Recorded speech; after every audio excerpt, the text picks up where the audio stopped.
feels good to be a gangster. Hey Heat fans, Coach Nick here, and welcome to Heat Breakdown, our brand new channel devoted to all things Heat. So stay in the kitchen because you're going to have to take it. Last night's game versus the Celtics was something that you might want to watch between covered fingers because there's a lot of things going on, and my main culprit here was Dwyane Wade. The game opens with the Heat defense begging Rondo to shoot. I've said it before, but Rondo's got a good jump shot. He simply doesn't take a lot of them. He's so good, he doesn't need to. The Heat come right back and actually run a nice offensive set. You're going to see Arroyo backscreen James while they do a screen roll on the left side. Wade hits LeBron. I think that's what we envisioned when they first signed.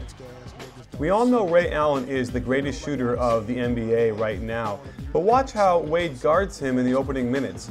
He's going to completely lose track of where Ray Allen is, and when he closes out, it's way too late for a guy like that, and it's nothing but net.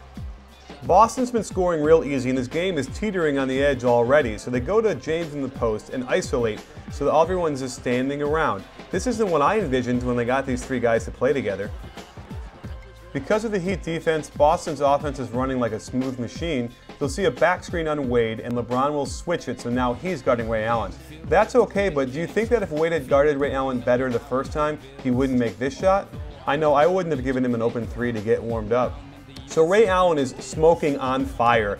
Watch how Dwyane Wade guards him. His effort really isn't great, but he gets around and the Celtics get a great shot and miss. However, watch Wade now when the Celtics get the offensive rebound. He's not aware of where Ray Allen is, doesn't hustle back to pick him up, and is still walking around out there while his man scores. Would you like to see why Rondo is the best point guard in the NBA? He's racking up assists unlike anybody we've seen in a long time. But watch this. Look at Chris Bosh's weak side defense when he penetrates. He doesn't even try and step up. Here's the Miami Heat's freeze-dried version of the triangle offense by running the pinch post. When you see Chris Bosh shoot the ball though, look how there's really nobody under the basket for rebounds. This is going to be a troubling thing for them. If you're looking for better defense, putting Jerry Stackhouse in the game is not your solution. Here's another reason why Rondo is the best point guard in the NBA. Watch him break up this alley-oop. There's no other point guard in the league that can play defense like that. No one. Miami tries to run some team offense, so they run box, where four guys surround the lane.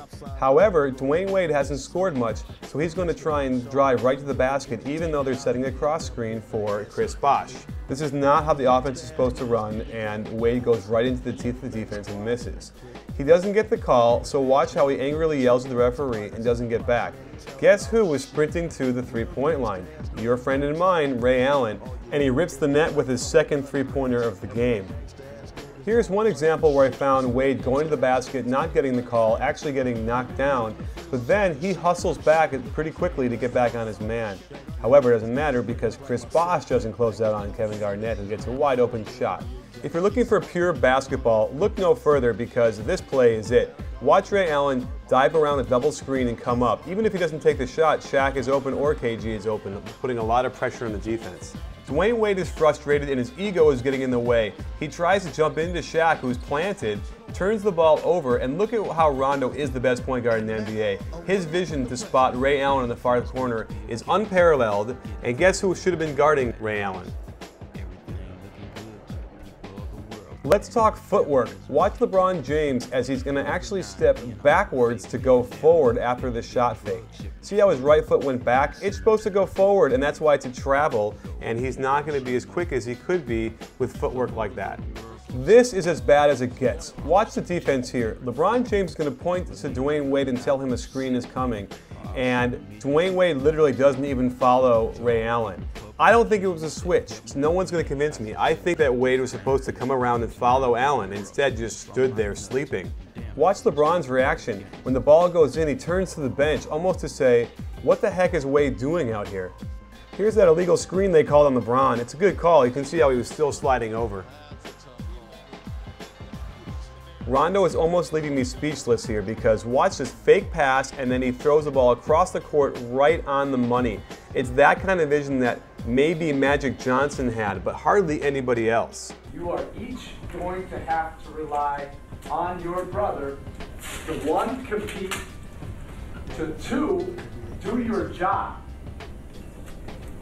Just do your job, be reliable. Let go of your ego. Well, there's no reading between the lines there. It's pretty clear that Spoelstra is talking about Dwyane Wade, and he's not consistent with his effort, and he's got an ego, so they can't run the offense all the way through before he starts to go to the basket and shoot. It's a serious problem. One guy who's playing for the team is Haslem. He had 21 points, 10 rebounds, and a block, and he only missed one shot all game. Here, he's reliable with a nice little 15-foot jump shot.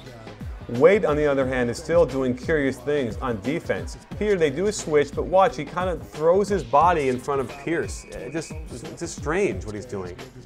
In Vegas, Big Baby told me that he learned his footwork by dance lessons, and that looks like a pretty nice dance to me, wouldn't you say?